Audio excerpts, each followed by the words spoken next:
How to add songs after posting in Instagram.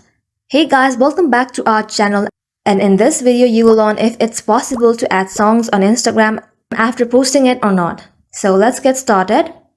First of all, head on to Instagram, and on the bottom right corner you will see a profile icon. Click on it and head on to the post that you have posted. Well, unfortunately you would not be able to add songs after posting in Instagram. You can simply repost or add your post on story with music on it. So let's see how we can do that. Here on the bottom left corner, you'll find a comment icon, and beside that there's another icon. Click on it.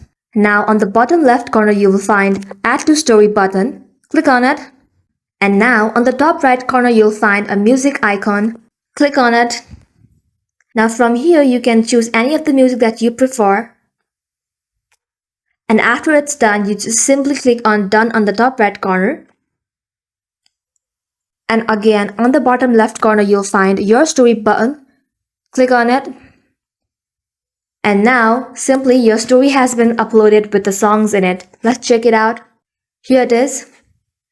That's it guys. Thank you all for watching it till the end and stay tuned till our next upload.